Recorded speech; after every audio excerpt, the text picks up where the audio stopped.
This is not about an autocratic or communistic type of regime. This is about an egalitarianism because we all realize that we're as vulnerable as the most vulnerable link. And therefore, as COVID showed us, if we don't think about that, our ass is on the line. That's the truth. Ensuring that the wealthiest 10% have no more than 40% of national income. Transforming them the energy system. And I'm coming from Brussels, even though I have an American accent. Many of our ministers are not here today. And they're not coming this week because we're in the midst of the greatest crisis we've ever had due to our dependency of gas and oil on an unholy alliance that we've had with Putin for far too long, even though most of our leaders were told already many years ago to shift away from oil and gas. That wasn't brain science. They were even told to look at demand side management, that we could wean ourselves off Putin's gas if we made the right choices 10 years ago. Then we had the Crimean War, then we had Georgia, then we had the Ukrainian gas crisis, and still the wake-up call was not there. So we have to not only transform our energy systems, but we also need to work with governments to shift immediately to new infrastructure. We need to transform our agriculture. Again, another example of our food crisis that we're having right now, and the sanctions and the impact that we have in Africa, and the growth in poverty in Africa, because once again, trade deficits have pushed us into a situation we are so dependent on exports and imports that we don't even produce our own food anymore. And then we have to transform our gender power balances. Why? Not only because we know that diversity is important in the complexity that we have before us, but that we have to empower women and girls in all countries so that we have a direct impact on population growth. Next slide, please. Espen showed you the too little, too late scenarios, and because of the lighting, it's very difficult to see these. So I'm not going to stay too long, just to make one remark. Too little, too late is now. Too little, too late is all of the innovation we already have before us, the solutions that we already have, transforming already our economies to a certain degree, but it's not enough. Next slide, please. The giant leap is where we start to truly show that we are more than just an intelligent species, as Jane Goodall has said, and truly are wise in the way in which we take into consideration all of the solutions that we know we have in that toolbox and implement them. That we actually have governments that are ready to govern, who are ready to service people, planet, and prosperity, not just short-term profits, who are ready to shift the economy away from the over-financialized economy that we have today into an economy that functions for people. Next slide, please. That is what the turnarounds could achieve. Well-being for all, a shift from the current GDP model to a model, an economic model that takes into consideration indicators that are social, environmental, and economic at the same time, that very much address the 5 turnarounds that we've just indicated, that address the poverty, that shift in terms of also the North-South relationship, ensuring also that in southern countries, or what we call most of the world, that we actually have an economy that services people, where basic income is addressed, where we actually are looking at trade deficits, where we're actually eliminating debt in many of these countries. Next slide, please. That's what the turnarounds can achieve.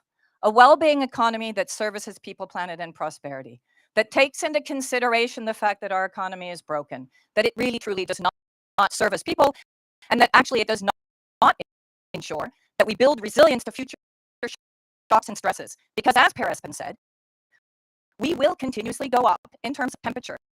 Those social tipping points will definitely come upon us much faster, much harder. And if we don't have dignity, if we don't have a protection of our natural forces, if we don't have connection, fairness, and also ensure that this is a democracy where participation is enhanced of citizens through citizen assemblies, we will actually not have that well-being that we are striving for across our economy. The well-being index, which we actually very much address in this book, and that is so important, demonstrates so clearly that as wealth has gone up, well-being has seriously gone down. Next slide, please. So the next step is to gather broad political support. This is about an economic transformation. And as I've been saying to so many leaders who tell me it's not possible, I say I call bullshit on that, and excuse my language. Why?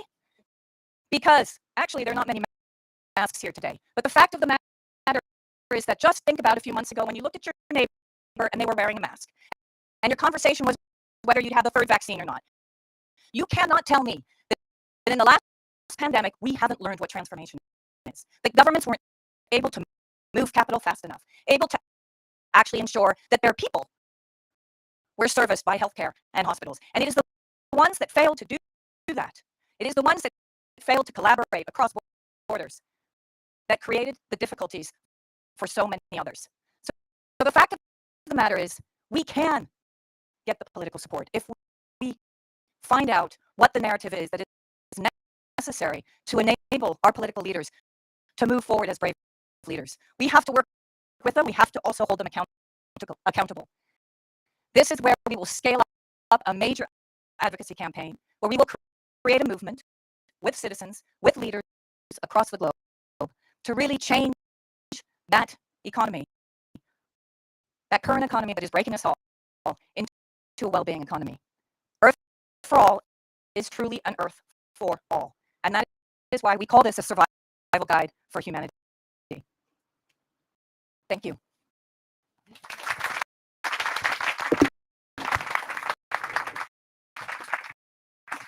Well, thank you, Sandrine.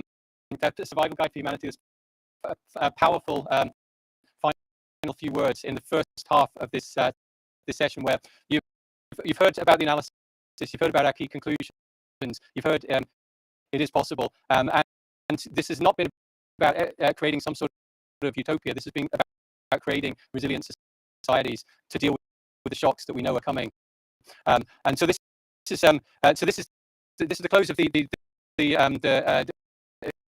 deep dive into Earth for All. And now we're going to start the policy dialogue. So I'm going to invite Sandrine back on stage for the policy to host the policy side.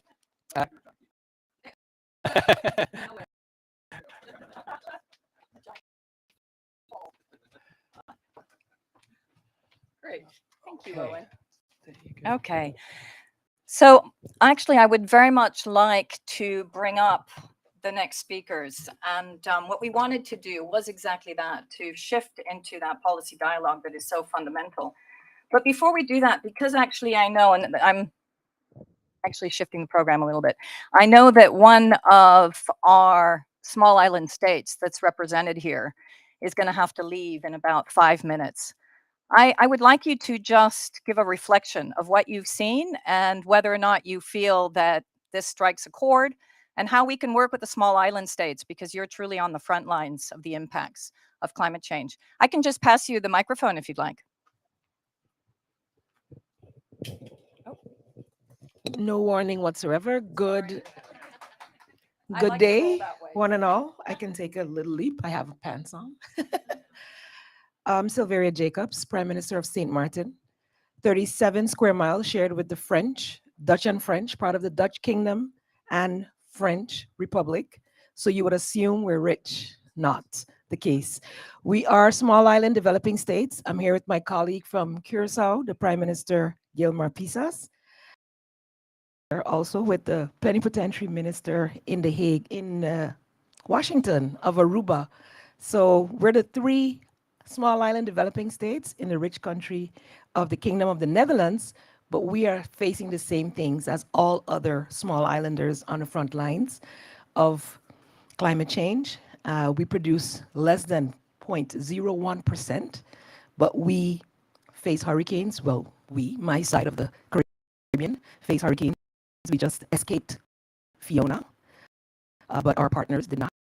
So that is clear, massive flooding. We all have to take out huge insurances, though it's provided through CRIF, for excessive rainfall, earthquakes, and hurricanes, and they're only going to be triggered if it's in the millions of damage.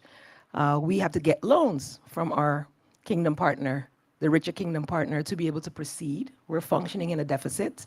And when you say 15,000 a year, our currency is 2,000 is guilders, and we still have persons collecting 1,500 guilders per month times 12. It's nowhere near $15,000. So finding ways to get where the money is to where it's needed and not burden these tiny countries with loans that they can never repay, and from whence most of the wealth was garnered in the first place, is for us very, very important.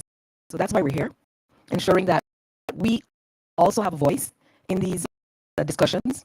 Uncanny that this one is not in the main building, but it is what it is. We're going to get there. I've been to several conferences, and it's also to ensure that our populations understand why these types of engagements are necessary. So indeed, I took several pictures. Hopefully we can actually get the slideshow sent to us digitally so that we can incorporate it.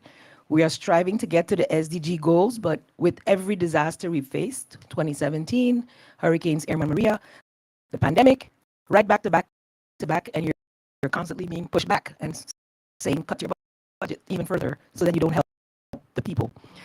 So indeed, transferring this knowledge to the rich countries of the world that are contributing to the majority of the damage that we face from climate change is key to empowering the small man, let's call it that. That's what we call it. And I heard SG Gutierrez today, don't want to take up too much of your time, but he also talked about the MVI, the multidimensional aspect of looking at things instead of the GDP. And, debt reduction or debt cancellation and investments being needed and being needed now. So I think it's being said all over, but I'd like to see some action. Thanks. Thank you. Thank you so much, Prime Minister. And as I will call for a video, but I just want to recognize the small island states because we're so separated from your dilemmas every day, which is this is not just about trying to save the coast, it's saving a country.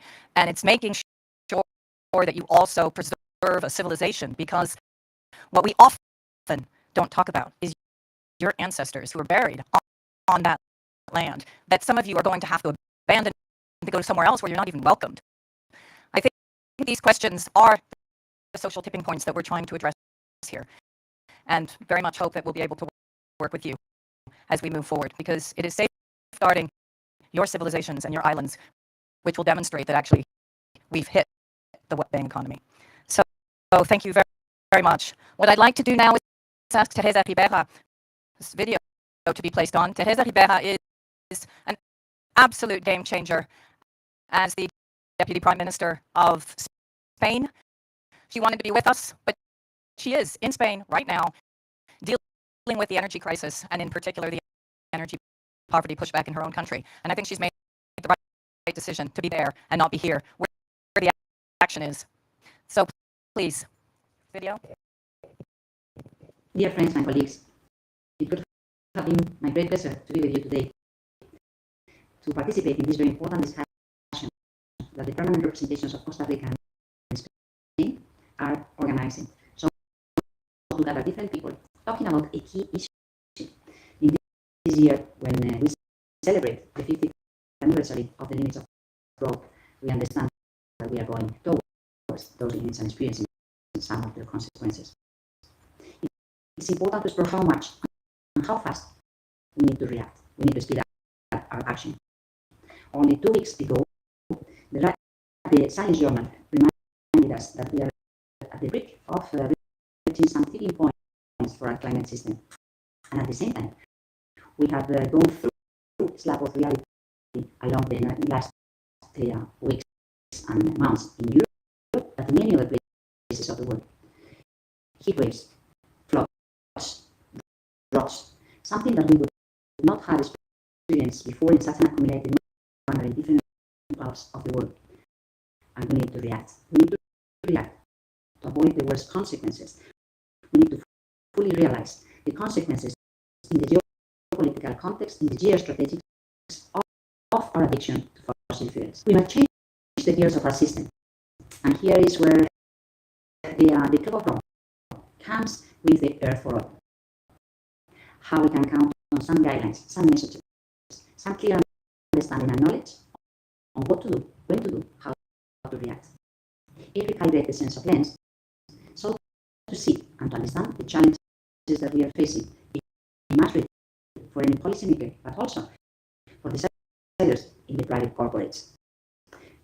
How we can value our future, how we can ensure that we do what we need to do, how we understand the message of the Club of Rome, throwing us a lifeline of what we need to do. Some of the most important thinkers, scientists, and economists of the world have tried to identify the two challenges of our generation and how to react to them: the global equity and the healthy planet, where we are and how we need to respond. The imbalances incubated during decades have exploded, and now we see the damage, the losses of the lack of action in the right direction. We need to manage the complexities of these systems being integrated and connected all over the world. How the economic, social, and environmental systems do belong and do relate to each other. How to pace and sequence the moves of the transformation that we need to prioritize. How to organize the action. How to ensure the anticipation and the mitigation of risk. Spain is not an exception regarding the challenges, but also in this global context that we are going through. In our government, we decided in 2018 that we were going to come along with the SDGs agenda, putting the people at the center, understanding that we need to change the paradigm of our premises in the economy and in the social cohesion context, leaving no one behind, addressing the climate challenge, strengthening multilateral action, paying attention to the biodiversity loss and the impact in the day-to-day life of our different citizens, understanding the collateral effects, the side effects of what we do elsewhere, in other countries, in our partners, in our neighbors, and in many other fields where different challenges are being faced in a different way. We have not alterated the sense of direction. Even in this difficult circumstance, our bet is still the same. I can proudly say that we are still there. We understand that this is the biggest bet and the biggest commitment we should be undertaking and prioritizing in our action. Even in these difficult circumstances, we understand that decarbonization, the climate security, the social equity, the social fairness are the main lines to take and are the right response, both for the recovery challenge after the pandemic and to respond to the energy security in the context of the contingency plans we will be facing the next winter. Some signals along these lines. The first of them, 40% of all our recovery funds are dedicated to climate action, including the transformation of our energy system. But along these lines, we understand that any measure we undertake should be taking into consideration the social cohesion impacts and how it can be that the distributional effects are being taken into consideration. Same when facing the energy crisis. Households, families, the most vulnerable groups, but also the need to modernize our industry, our economy, need to be at the center of our decisions. And this is how we are proceeding to understand the different measures we will be promoting and the measures that we have been promoting up to now. Putting people and the planet first is always the best solution, and still, even in difficult circumstances, should be the lines to take for all of us. Thank you, Teresa. Okay, that's back on. Wonderful. Well, we have a very exciting panel for you now, and I would like to ask for the Minister of Costa Rica to join me, please, as well as Sharon Burrow, and I don't know if Johan Rockstrom has arrived. A few minutes, okay, well, he'll join us afterwards then. And Michelle Griffin. Michelle, are you here? Wonderful. So why don't we have you three sit here, and I'll sit here. Yep. Thank you. Here we go. Yeah, perfect. And Sharon will sit right next to Costa Rica, and Johan can join us when he comes. Does everyone have a microphone? Yes. Wonderful. Okay. So what we wanted to do now was to unpack a little bit some of the findings of Earth for All with you, and see what some of your thoughts are, not only reflections on the book, and Sharon, obviously having worked with us on the commission, it'd be nice to see what you think of the final result after all the discussions we've had. Because let's be clear, this has not been an easy feat. I think there are, and you will see in the book, at least 100 different contributors, not only the modelers, but also our Transformational Economics Commission that have esteemed members like Sharon, and many who wanted to join the journey with us as we tried to bring forward some of the thinking, including our funders that were actively involved in the conversations, and some of whom are here in this room. So this was a real joint effort that brought a variety of different people together, some of whom had very different theories of change, to try to see how we could unpack the next phase, understand what that future could look like, bring us on a journey that actually would have some level of potential completion, and enable us then to move forward and bring that excitement out to the rest of the world. That's what this process has been about. We've hit the first two pillars, so the system dynamic modeling and the engagement with the commissioners, these commissioners from across the globe, those thought leaders that brought us some of this stress testing. And now we're moving into the next phase, the movement building, the making sure that we start to have citizen assemblies, recommendations for policymakers. So that's why I'm going to turn to you first, actually. And though it would have been nice to have Yasmin Fouad again, Yasmin from Egypt has been held back in Egypt because of some of the economic issues and food riots that we're seeing also in the streets.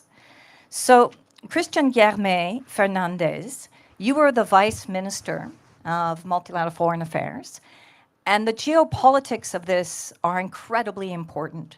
Costa Rica obviously has also domestically been one of the guiding lights for all of us, deciding to eliminate its defense budget and to focus instead on people, planet, and prosperity. Can you give us some insights of how that's going? How is that project evolving? And maybe some reflections. Thank you very much. I'm very pleased to be here. Thank you very much for the invitation. And I must say that even if the figures that you show us and all the information, the data,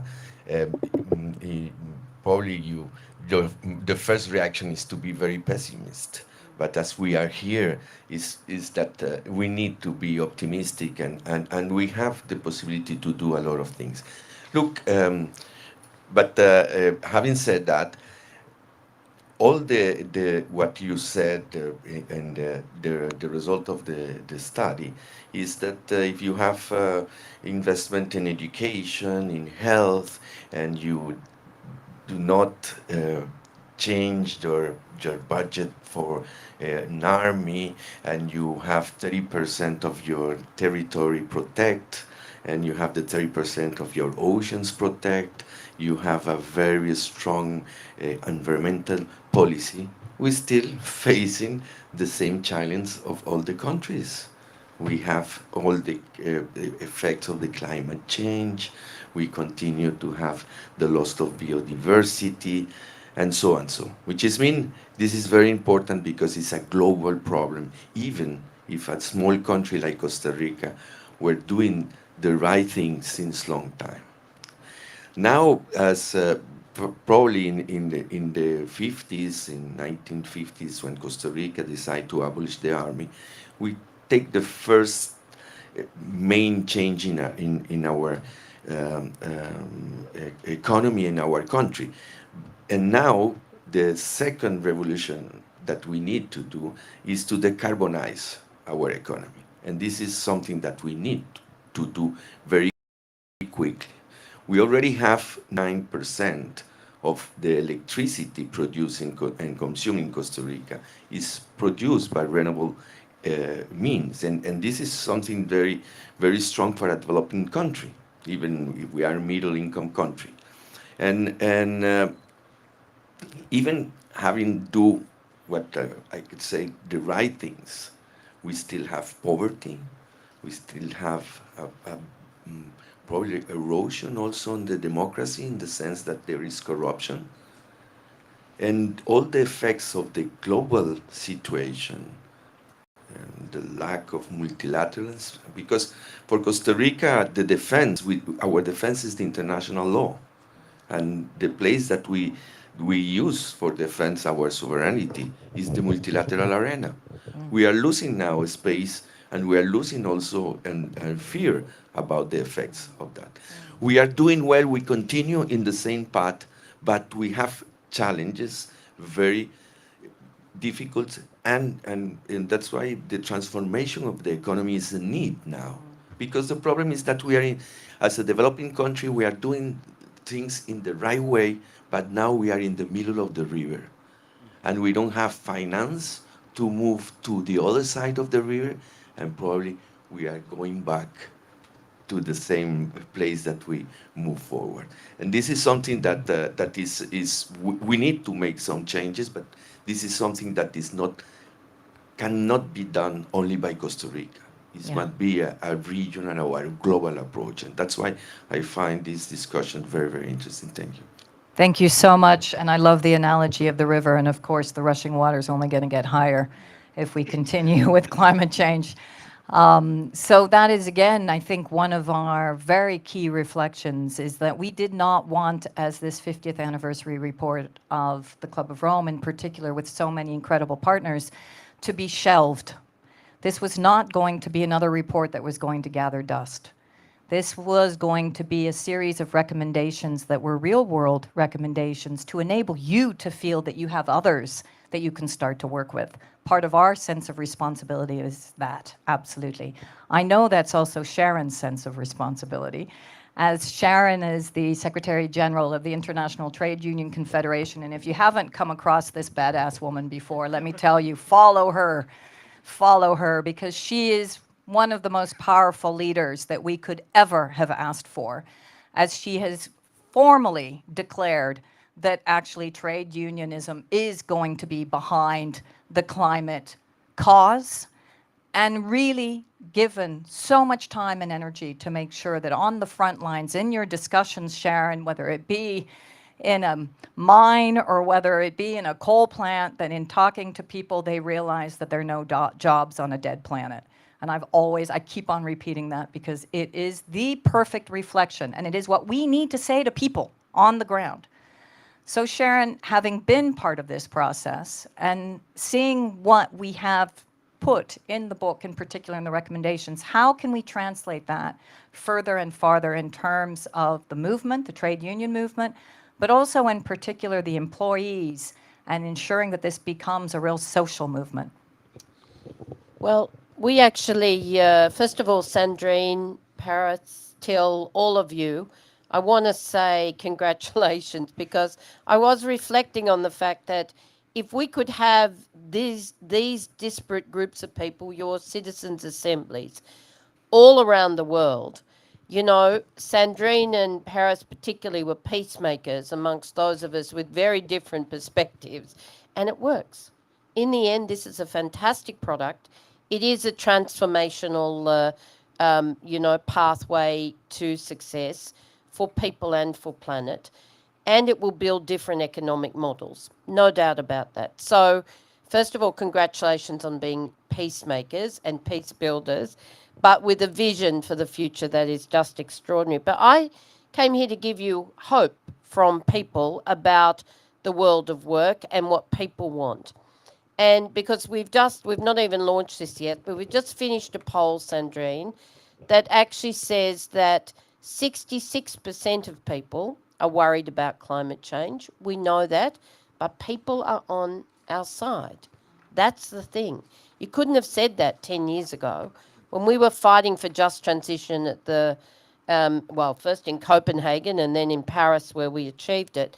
You know, people didn't want to know. But more than 3 in 4 people, more than 3 in 4, believe workers have a right to know how employers are climate-proofing workplaces.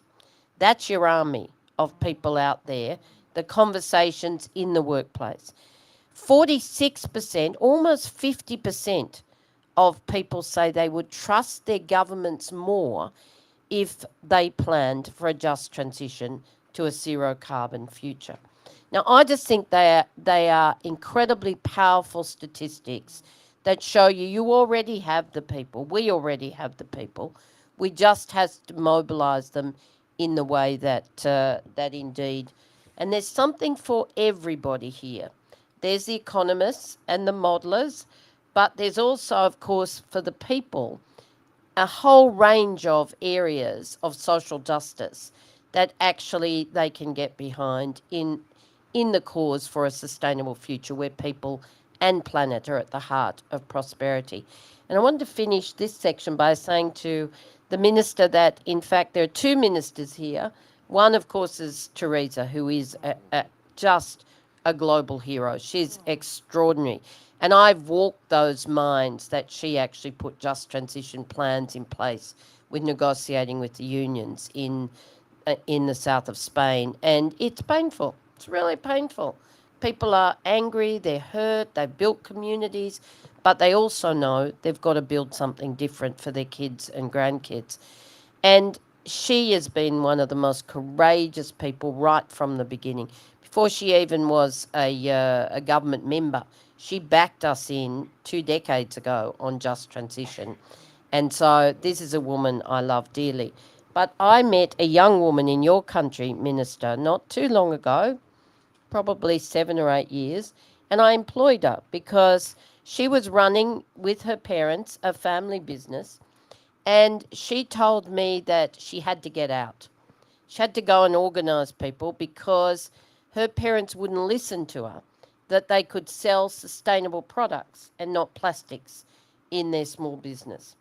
And so there you go. The young people on in your country don't need to be convinced. They need what Sandrine talked about, which is economic and social stability and hope. Thank you so much, Sharon. I really appreciate that vision also of the just transition, because that is what this is all about. And there are places that are actually doing it. And what you talk about, and this is where I want to come to you, Michelle, as to how we bring in these stories, in particular the stories on the ground. Because what we've seen from the mining communities, and correct me if I'm wrong, is that most miners know that there needs to be more hope and a better future for the next generation. They just want to hold on to their communities. We need to create jobs where they are. We need to tell them that their communities will continue to thrive, but thrive differently. How do we bring that in to that vision of the future that the Secretary General wants to build for next year? How can we actually shift from the talk shops that the Prime Minister talked about, and many of us, I mean, Jesus, Sharon, you've been involved in all of them, I've been involved in enough. How do we shift from the declarations that mean nothing into the plan for change? Because that's what we put forward 3 years ago as a planetary emergency partnership and plan with Owen Gaffney and with Johan Rockström, real clear calls of action. The Secretary General has been our greatest friend in talking about the climate emergency and the planetary emergency. He has been on the front line. He is showing leadership. The problem is we don't have the followers we need at the speed that we need, because of course there is some of it. So please give us some insight on how you want to show that summit of the future as being a summit that is totally different from what we've got right now. Well, first of all, thank you very much. Is this working? It is. Yep. Okay, great. Thanks so much. I mean, the book sounds great. I can't wait to read it. And uncannily, it's uncanny how much the diagnosis that you're sharing today is kind of captured also in the report of the Secretary General that was issued a year ago. On these same issues called Our Common Agenda, from which the proposal for a Summit of the Future springs. And just to say, I think, I mean, the crux of the proposal for a Summit of the Future is to look not at the what we are trying to achieve, because we already have many existing commitments and agreements that capture the what, whether the SDGs, the Paris Agreement, frankly, the UN Charter, if only it would be fulfilled. What we lack in a way is the how. And I think much of what has been exposed here today is precisely the kind of gap between, what we know, what we have known for 50 years, even longer, the promises we've made to people, and the fact that we're not delivering on those promises. And so the kind of fundamental aim of the Summit of the Future is to really try to change the how we cooperate at the global level to actually tackle the challenges that are facing us, that are increasingly existential, that no country can tackle alone, that we have the science and data to understand, and that yet we are kind of failing to tackle effectively. So fundamentally, the Secretary General has kind of, as I said, made the diagnosis in the Common Agenda report that really very uncannily echoes what has been said here today with respect to the tipping points we face, the choices we have to make, the fact that these choices are still doable, achievable choices, but that we're running out of time, that business as usual isn't an option, because business as usual is almost a guarantee of continued global shocks that our international systems are not capable of handling. And I mean, if we don't have proof of that from the last couple of years, I don't know what proof looks like. And the SG has also obviously made a couple of proposals for some specific issues that he feels could be included in a Summit of the Future, where he feels existing instruments and commitments aren't maybe fully capturing the ways in which the world has changed. So he has identified things like, well, peace and security, and by the way, the report came out before the events of the last year, digital cooperation, and all of the kind of guardrails we lack with respect to the internet and technological change, our commitment to future generations, and thinking in a more long-term way. Somebody said earlier, cathedral thinking, precisely trying to break out of the kind of short-termism of political decision-making, setting up different mechanisms for how to handle global shocks that are truly beyond any one sector, whether it be health or peace and security, and find ways to come together much more effectively and quickly in the face of global shocks.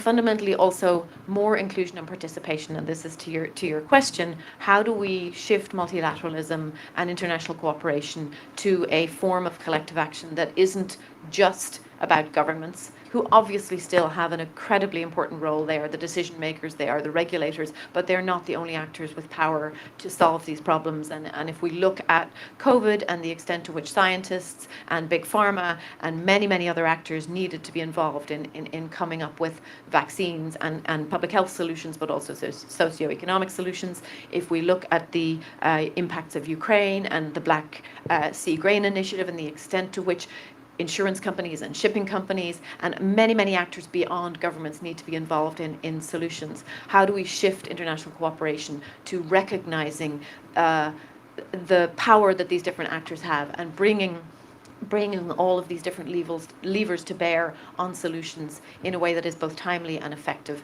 And then finally, also, how do we make sure that we're listening to people much more effectively? And the Secretary General has been very strong on the fact that we need to be much more inclusive, much more consciously listening to people, to young people, to communities about the problems that they face in their lives, and to in bringing those voices into international decision making, hearing them in the corridors of the UN and elsewhere, and making sure that people understand that that their governments are working for them, that international cooperation and the UN is working to solve the problems that they feel in their daily lives. Because fundamentally it is, as I think somebody said at the beginning, about trust. And if people can't trust the institutions that determine their lives and their outcomes, then then all of your worst case scenarios are going to continue to go in the wrong direction. Absolutely. And Sandrine, can I just say, and my gratitude to the Secretary General for championing the fact that there must be a new social contract.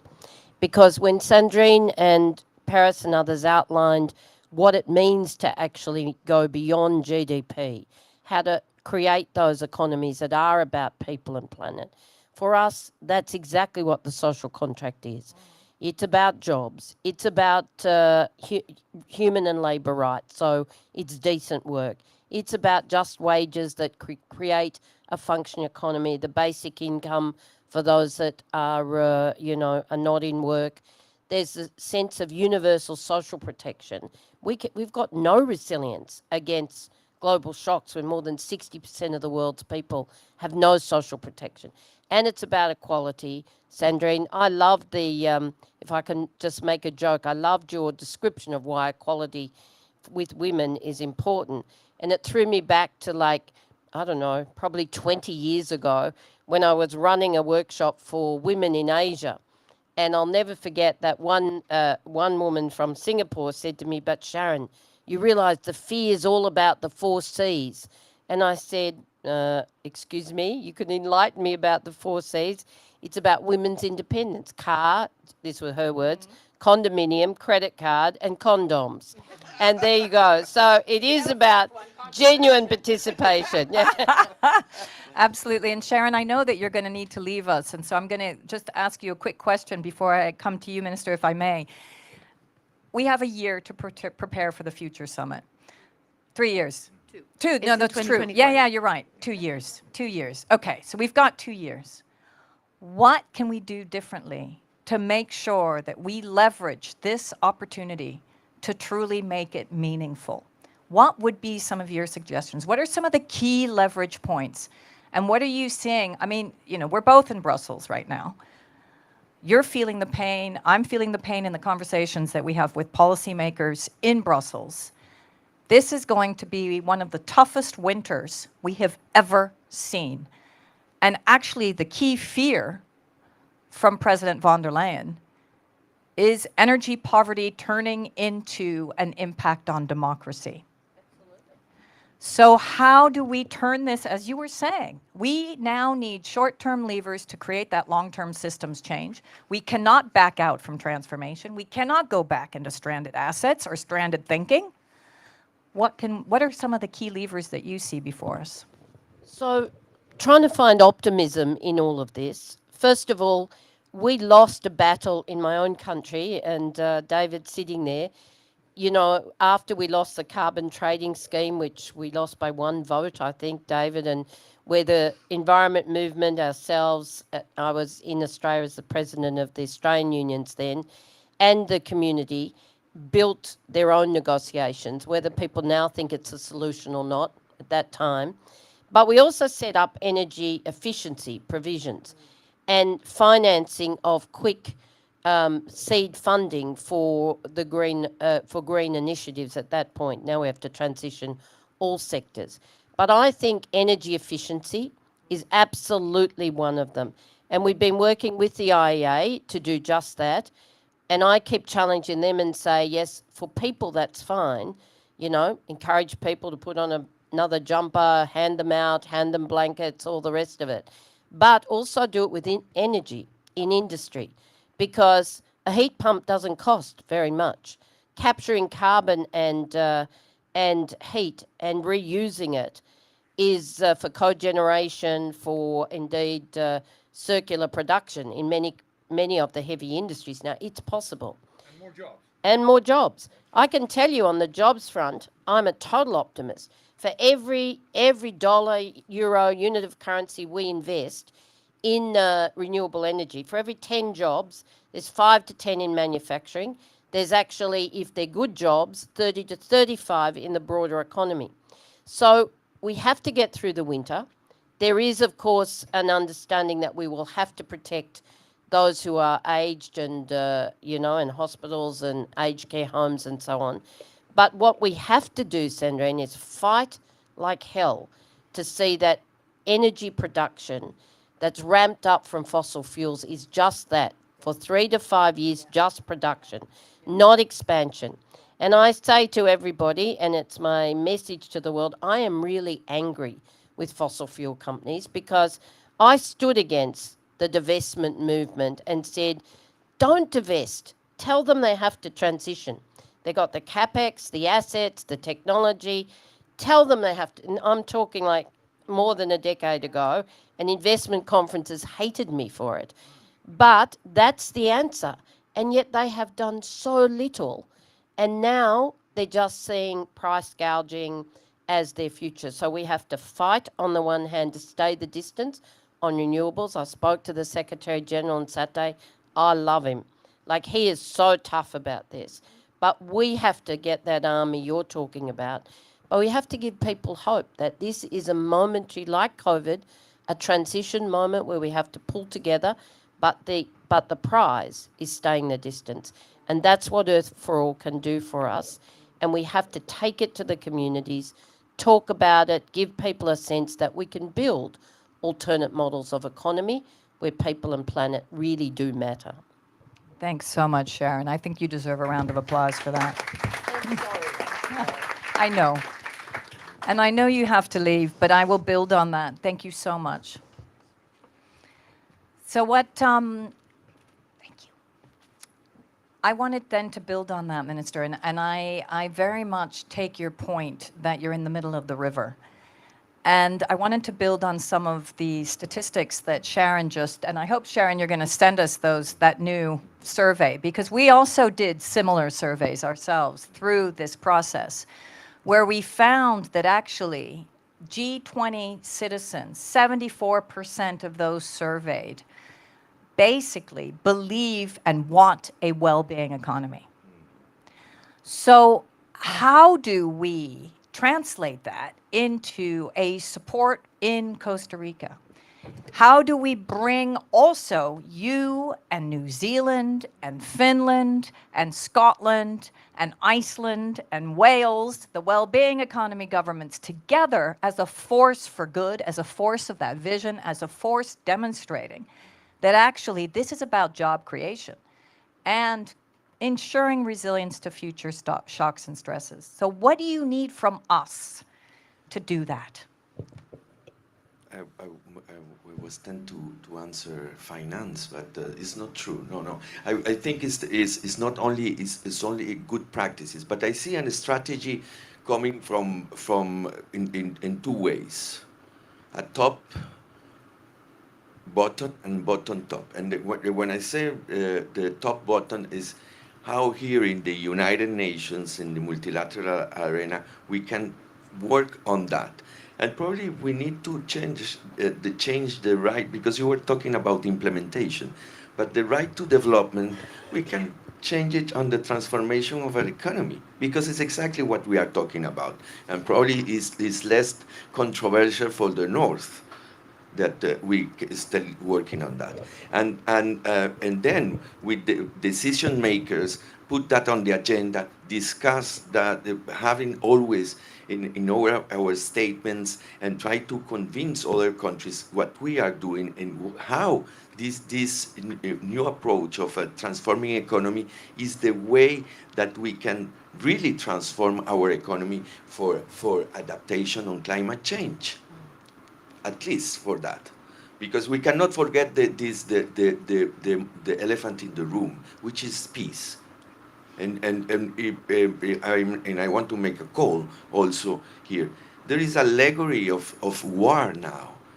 There is money, billions and billions that we were expecting for adaptation, for transformation in our economies, but Ukraine is receiving billions of billions in weeks for weapons, for a war that never gonna end. I don't know. I'm not an expert in military. I'm a Costa Rican. But I don't think that the Ukrainians can win against the Russians. Which is mean the first thing that we need to do in the multilateral arena is to call for peace and to negotiations and to start this crazy thing, because it's also polarizing. And I was listening today the president of Senegal saying, we are in a situation now that if they are putting us in a situation that I have to choose. You are my friend or you are my enemy, which is crazy. And that's this. But this is something that we need to start on the top, and then to bring the citizens and to have impact on the citizens. But the other way, the bottom top, is with good histories to make exactly at the local level, transforming their economy. And I think that this is, I saw the power of a group of women in Costa Rica in the coastal of the Pacific that they decide to plant mangrove. There was a business of salt, you know. They cut all the mangrove, and then the town was living in this factory of salt. And then they decide to leave the place because it was not a more business. And then some group of women organize and they decide to replant The mangroves. mangrove. And that's completely changed not only in their economy, but also in the relation at the social level. Now the women are the entrepreneurs, and the men, I'm talking in Costa Rica, Latin America, and the man, their husband and their son are their employees. and also all the kids are working on that, which is mean the transformation is completely. And we bring Amina Mohammed to this project in Costa Rica. It was Fabulous. great, which is mean, I say, on the Top top, down. we need to have this on the agenda, probably to change some concepts and to bring closer the transformation economy to a right of development as implemented. Right? This is the way. And you say, we know what we want, but how is transforming the economy? And also to have from the local level the experience, because now I'm talking about this little town, the town guys are learning from them, and they want to do exactly the same. And then we're going to have our whole region with mangroves, which is the best way to fight climate change. Thank So you. this is And I something think these concrete. are such powerful examples, right, Michelle? Now I'm going to ask Johan to join us. Johan, you are tardy now. I hope you have a good excuse. It's such a pleasure to have you with us. Michelle, you wanted to build on I that. wanted to, if I may, just quickly, I Yes. don't want to disrupt your script too much, but I would just wanted to say. No, I'm off script now. Okay, great. Well, actually, I noticed that already. That's okay. I wanted to pick up on this kind of top-down, bottom-up idea, and also Sharon's point about hope, because I think, in response to your question about what can we do, I do think one of the things we really need to do more of is find those very concrete reasons for hope and point out what is working. I think we live in a moment of so much kind of crisis and doom and gloom and hand-wringing, and the risk is that people actually give up a little bit and feel that there's nothing that they can do, whether in their daily lives or as governments at the kind of top-down decision-making level. And I think, sending messages about what is working, finding the stories about what is working, and helping people understand how those things can be replicated, how we can build on them, how much, hope there actually is out there, how much some of these decisions are actually not that difficult in the end if we just have the kind of will and resolve to make them. I think it's something we tried a little bit to do in the Common Agenda report, but maybe not as much as I would have liked. We did manage to tell the story about what would have happened with COVID had it broken out a decade prior, and how many more millions of deaths there would have been if we'd not had actually the innovations that we'd had in the public health space, if we'd not had the science breakthroughs that existed. I mean, there were so many things that actually went right with the response to COVID, but we don't really hear those stories because there were many, many things that went wrong. But I think people need to hear the positive stories, and they need to have those reasons for hope as well. So, I mean, some of what you're doing here, I think, could contribute to that in advance of the summit. Thanks. Wonderful. So this is perfect for us, Johan, to have our little conversation and build on this, because you and I talk about this all the time. How do we create the reality check that is so important through the planetary boundaries work and everything that you do, and that science-based decision-making that we're trying to influence, and yet still ensure that there's a level of hope? And that's what we did trying to do through Earth for All. But maybe you can reflect on that a bit more and bring forward some of your newest thoughts, also discussions that you've been having this week, because you are Mr. Climate.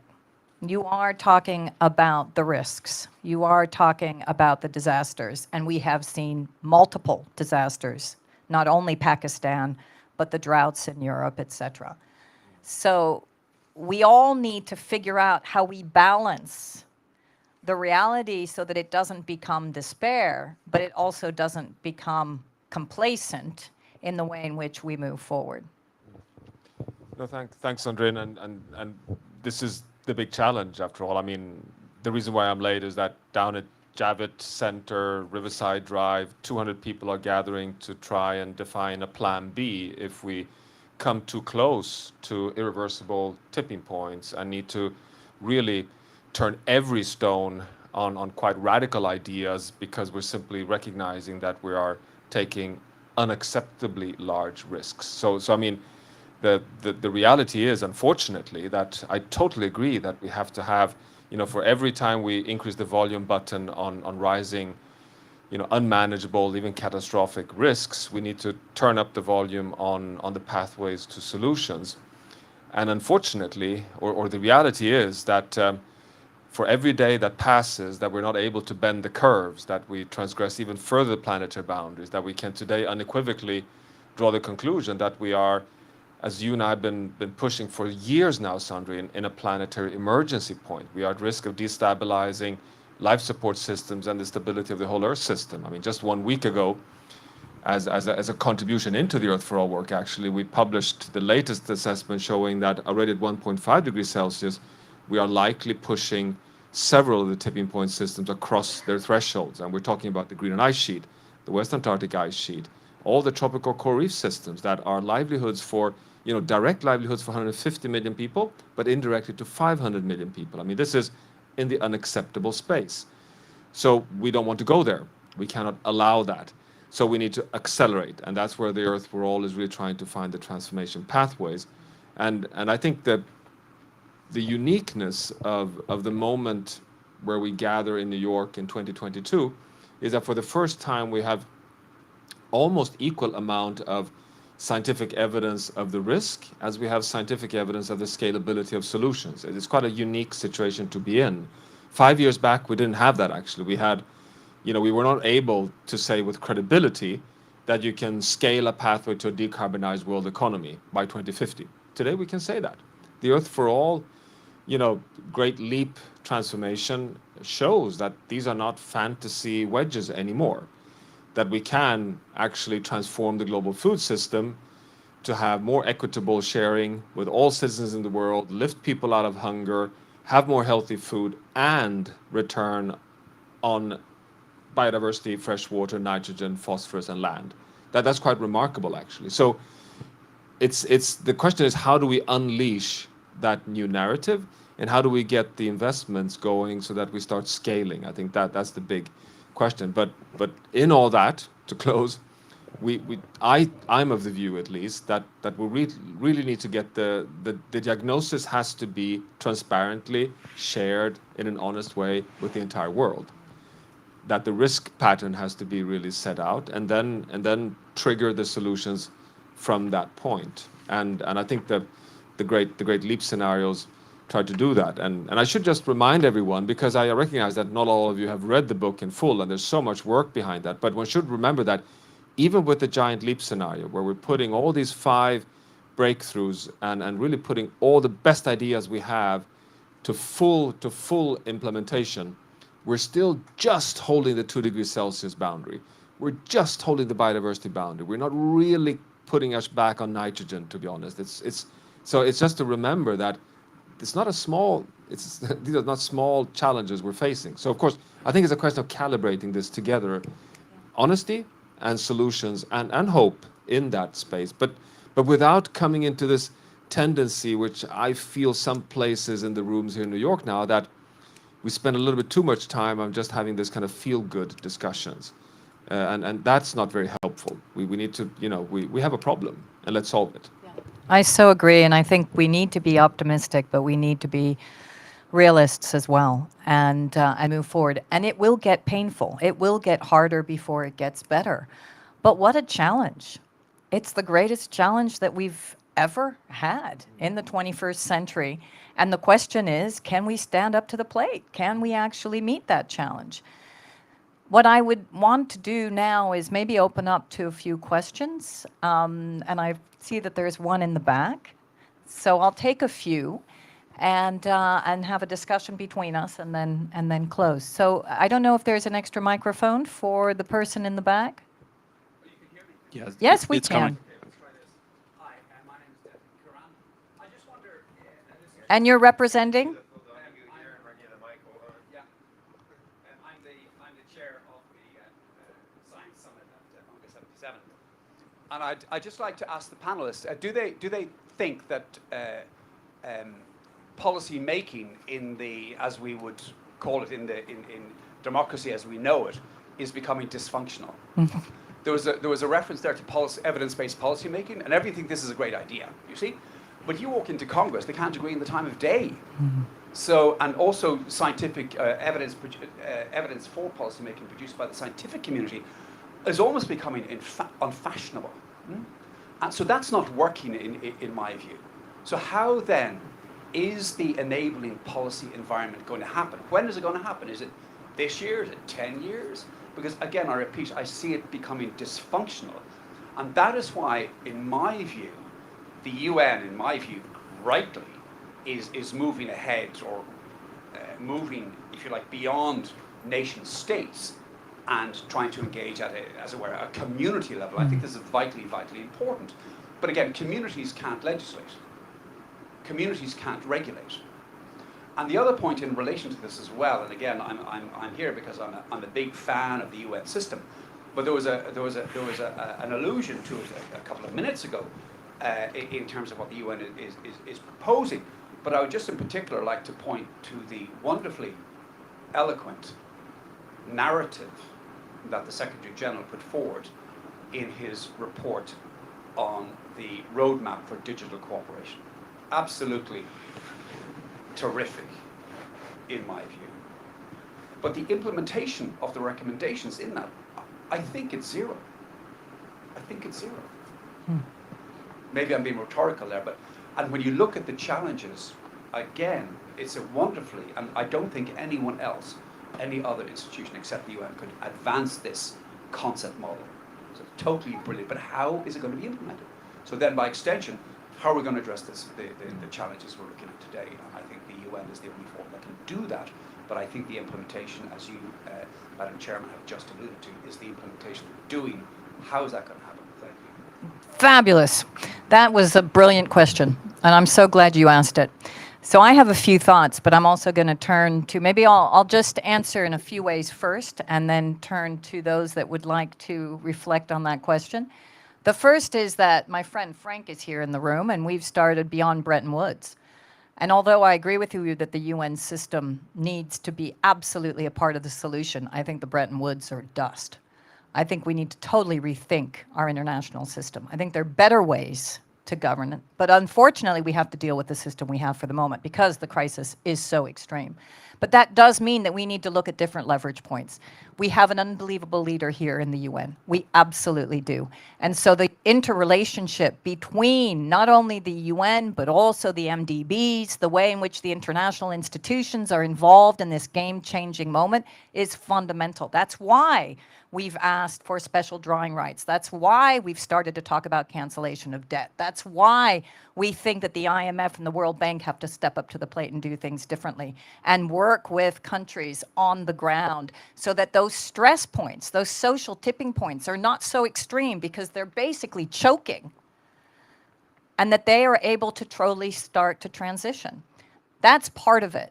But that's not the only part. You're absolutely right, and I'm going to let you first, Johan, because we do have this discussion all the time, and having just sat actually on the taxonomy working group in the European Union, where 2.5 years of decision-making on deciding what investment is green turned into a greenwashing exercise because of the politics around nuclear and gas, when originally we very clearly indicated that gas and nuclear should not be, from an environmental perspective, that's why nuclear was kept out, not because of greenhouse gas emissions, but environmental criteria, should not be labeled as green. So you're right.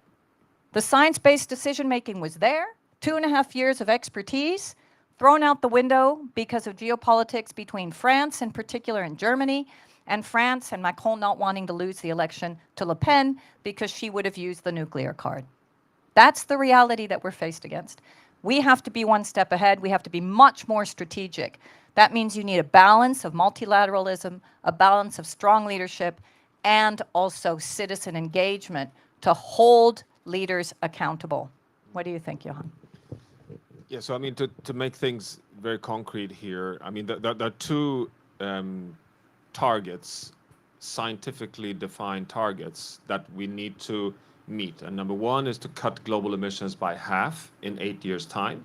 And number two is to halt the loss of biodiversity and intact nature down to zero in 8 years' time. So these are the two charges on, let's say, on the sustainability agenda. We're not even addressing peace and equity and justice and wealth distribution. So how to accomplish that in a fossil fuel driven world where we are just continuing emitting, continuing investing in coal, and continuing to lose nature? Well, my view is that, number one, we need policy. I mean, it cannot be done through this naive belief in just bottom-up community, business, city alone type. I mean, all these are really important, and they have to be encouraged and supported. But you have to have some real top-down policy decisions. And just as you emphasize, it has to be about regulatory decisions. It has to be legislation. And I'm of the view that we've done a big mistake moving from the Kyoto Protocol type logic where we had legally binding Annex 1 targets for the rich countries into this bottom-up voluntary NDC mechanisms in the Paris Agreement. It doesn't work, or at least it hasn't worked so far. So how do we reintroduce elements of legislation and regulatory means? 3 countries in the world have done this: the UK, Germany, and Sweden. Here you have parliamentarily laws, climate laws, that irrespective of who wins elections, they're going to be at zero by 2045.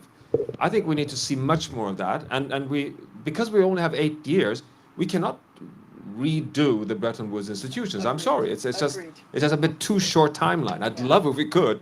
I mean, I'm also a big fan of the UN, by the way. But it's just a question of how do we work within this obsolete machinery and still succeed while at the same time start the transformation towards a new governance regime. And that would be the magic. But of course, the Global Futures Conference will solve all that for us. Absolutely. Minister. Thank you. It's a very interesting discussion, but also, to be very honest, the democracies in the world are less and less, which is and it's a global problem. In the majority of countries in the world, you don't need to go through the parliamentarians.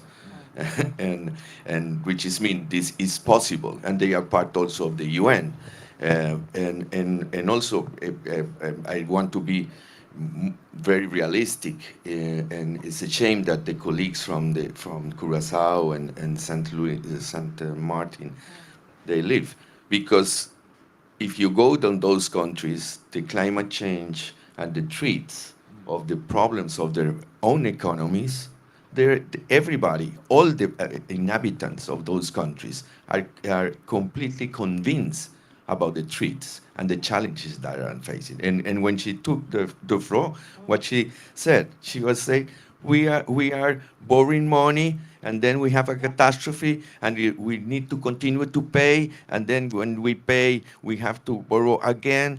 Which is is a reality of a need of a transformation of the economy. Which is I want to. I'm a very good fan also from the UN. I made all my life in diplomacy and multilateral affairs. But I think that this finally.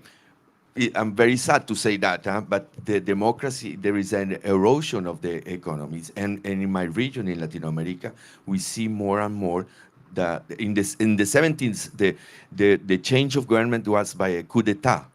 Now they arrive by elections, and because the people are looking for authoritarianism, because they want that the people have the possibility to say there is a problem on climate change on the coast. Okay, we're going to do that, and they don't want to ask anybody. Which is there is a room also that if we take some decisions in the top, and also in I don't know, for instance, Pakistan. What happened in Pakistan last week, I know that all the country now is aware of the effects of the climate change. Which is an opportunity also to change the normative and to make changes. And the fact actually that the country has admitted that this is a climate effect is quite phenomenal. Yes. Here's a microphone, and please introduce yourself. Henry Swan. Can you hear me? Yeah. Yes. Yeah, Henry Swan. I'm part of Tech Innovation Lab at Stanford Research Park. And my question is, what's your take on a UN or if you wish, contributed to solving UN SDG through by leveraging startup innovation. Because right now the problem is globally, and there's no lack of problem, is policy, financial system, and commercial system, they're all entangled. And regardless what's intention, they're very slow to move, period. Global economy last year was like 100 trillion, roughly. The whole ESG movement combined is about 3% of that, which is nothing. And that's ESG is being criticized. And that's just a win, but very little action. Well, if you look at startup innovation, it's on the ground, make it happen today. I'll give you a very short example and stop. One approach actually working right now, I don't want to go to the confidential part, is within the state of New York, how you reduce pollution. Okay, here's one simple use case. We pick the Manhattan, we pick the car, moving around, okay? And here's how you solve it today. Technology is already available. One, synchronize traffic light. Two, add the GPS within a car so people can find free parking versus paid parking. Three, which is actually, some politicians here laugh at it, make the car, every time you stop the car, within 30 seconds the engine will turn off, which is today ridiculous, all this bus track running non-stop. We run a model, scientific model, these 3 steps could be deployed within 6 months and it will bring the pollution in Manhattan by up to 30%. And it will cost nothing. And then the answer like, oh wait a minute, what is the policy angle for this? Like, doesn't exist. Remove it because we don't need you. Actually, we can use this, and we start talking and then few, Ford, Toyota at least, and perhaps Honda as a car manufacturer. Are you open to deploy this? Like, we'll be more than happy to deploy it. Thank you. So my point is link innovation to the commercial because that's root cause of everything. Back to you. Thank you so much. And I'm going to have to close, but I'm going to respond because actually you've just hit something that I know very well. And I'm going to answer that 20 years ago, I was part of the auto oil program where those solutions were actually the most cost-effective solutions that were put forward to the European Union. And what happened? We did a very good job. We reduced emissions. We reduced our fuel quality, or improved our fuel quality, but we focused on those rather than technical shifts that we saw already through traffic management and efficiencies within urban centers. That was 20 years ago. We can talk about ZEV vehicles in California. We can talk about so much of this technology. You're absolutely right. We can bring that technology in. We can bring that innovation in right away. What happens is self-interested companies who are actually not providing those technologies often block the progress. And that is the biggest issue that we have to confront. So it's both that plus the policy that would actually enable it to go much faster. But you're absolutely right. We have to ensure that real innovation that services people, planet, and prosperity are introduced as soon as possible.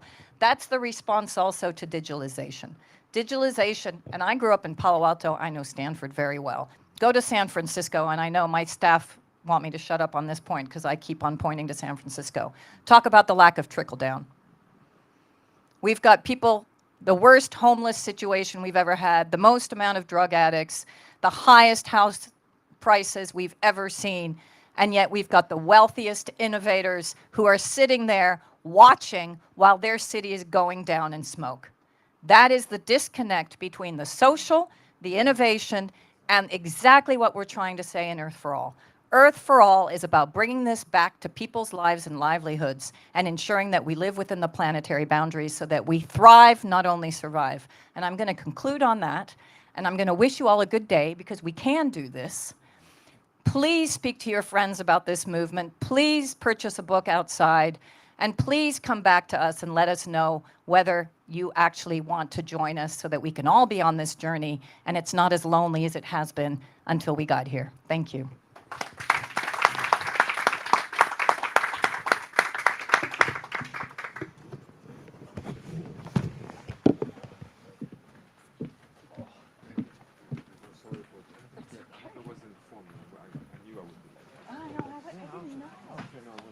But it's okay, you were doing something important.